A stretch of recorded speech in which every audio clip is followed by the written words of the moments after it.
সুকান্ত মজুমদার সহ বিজেপির নেতৃত্বে দিলীপ ঘোষের নিউ টাউনের বাড়ি আইডিয়াল ভিলা আবাসন থেকে বেরিয়ে গেলেন। সুকান্ত মজুমদার জানালেন, বিয়ের শুভেচ্ছা এবং শুভকামনা জানাতে তিনি এসেছিলেন। সন্ধ্যাবেলা আইনিভাবে বিয়ে করবেন দিলীপ ঘোষ। দিলীপ ঘোষের মাকে প্রণাম করে শুভেচ্ছা জানিয়েছেন। মায়ের আবদার মেনেই দিলীপ ঘোষ বিয়ে করছেন। শাড়ি সহ বিয়ের জন্য যা যা লাগে তা উপহার দিয়েছেন দিলীপ ঘোষকে। যেখানে আমরা কলকাতায় থাকি, একটু ঘুম নামা। এর আগে আপনারা বহু রাজনৈতিক ব্যক্তিত্বের বিয়ে দেখেছেন। যদি বলেন প্রিয়রঞ্জন দাস মুন্সির বিয়ে দেখেছেন, আপনারা ইন্দ্রজিৎ গুপ্তর বিয়ে দেখেছেন। তিনি আবার ধর্ম পরিবর্তন করে বিয়ে করেছেন। তো বিয়ের মধ্যে অস্বাভাবিক কিছু নেই। রাজনীতিতে যারা থাকে, সামাজিক জীবনে যারা থাকে, তাদের সমাজের কাজ, রাজনীতির কাজ করতে করতে অনেক দেরি হয়ে যায়। যেমন প্রিয়রঞ্জন দার হয়েছিল, অনেক পরে উনি বিয়ে করতে পেরেছিলেন। অনেক রাজনৈতিক ব্যক্তিত্ব আছে যাদের এরকম হয়েছে। তো স্বাভাবিকভাবে আমরা মাননীয় দিলীপ দার এবং তার আগামী নববধূ যিনি আসছেন তাদের আগামী জীবন অত্যন্ত শুভ হোক, ভালো হোক। সবারই জীবনে এটা ব্যক্তিগত ব্যাপার, এটা ব্যক্তিগত পরিসর।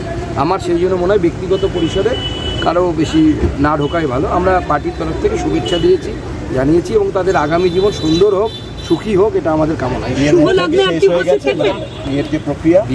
বিয়েটা একদমই ঘরোয়াভাবে হচ্ছে, উনি যেটা আমাদেরকে জানিয়েছেন। আজকে সন্ধ্যাবেলায় সম্ভবত বিয়ে। আমরা শুভকামনা দিতে গেছিলাম, শুভকামনা হয়ে গেছে।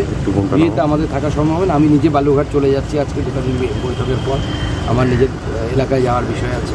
তো যারা থাকবে তারা এক দুজন খুবই ক্লোজ, যারা তারাই আসবে। কিন্তু সংঘের প্রচারক দিলীপ দা সেই জায়গায় না, এখানে আপনাদের ভুল হচ্ছে। সংঘের প্রচারককে যখন রাজনীতিতে পাঠানো হয়, অর্থাৎ নেতা বল করে পাঠানো হয়, সঙ্গে দু টাইপের প্রচারক আসে। একদল নেতা হয়ে আসে, একদল সংগঠন মন্ত্রী হয়ে আসে।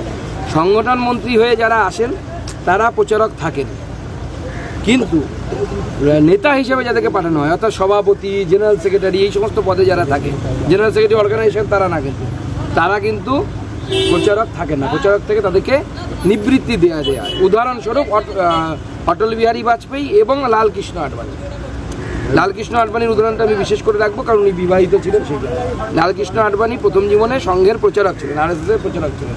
পরবর্তী সময় তিনি রাজনৈতিক ক্ষেত্রে আসেন এবং প্রচারক জীবন থেকে মুক্তি লাভ করে তিনি বৈবাহিক জীবনে, সাংসারিক জীবনে, এটা সংঘের সিস্টেম। সংঘের বহু প্রচারক আছেন যারা প্রচারক থেকেছেন, তারপরে তারা সাংসারিক জীবনে প্রবেশ করেছে।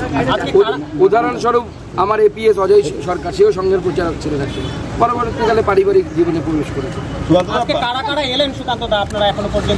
আমরা সবাই এসেছিলাম, সবাই পার্টির যারা বড়, সুনীল বনসাল থেকে শুরু করে, মঙ্গল পাণ্ডেজি থেকে শুরু করে, অমিতাভ চক্রবর্তী, সতীশ ধন, অমিত মালব্য আসতেন, উনি রাস্তায় দেরি হয়ে গেছে, উনি পৌঁছতে পারেননি।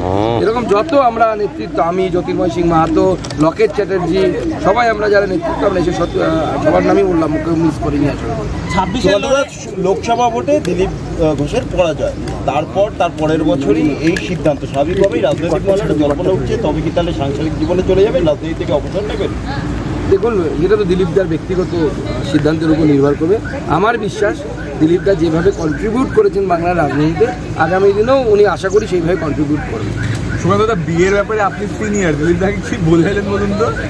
না, দেখুন, দিলীপ দা আমাদের সকলের শ্রদ্ধেয় এবং সিনিয়র। স্বাভাবিকভাবে এই বিষয়ে আমার কথা বলা সাজে না। উনি আমাদের শ্রদ্ধেয়। ওনার মাকে আমরা প্রণাম করে শুভকামনা জানালাম। মা খুব খুশি। ওনার মা আপনারা শুনেছেন নিশ্চয়ই, মায়ের জন্যই প্রায় বিয়েটা করা আর কি। তো স্বাভাবিকভাবে মাকে দেখার লোক চাই, মা এখানে এসে আছেন। উনিও খুব চিন্তায় ছিলেন যে আমার নাড়ুকে কে দেখবে। বর্তমান প্রাক্তনকে কি উপহার দিলেন? আমি মিষ্টি, ফুল, ধুতি, শাড়ি এগুলো দিয়েছি। বিয়েতে যা যায় দিতে হয়, এইগুলো আমি বলতে পারি। শুধুমাত্র আইনি মতেই বিয়েটা হবে, আইনি মতেও বৈদিক দুটোই। ধন্যবাদ।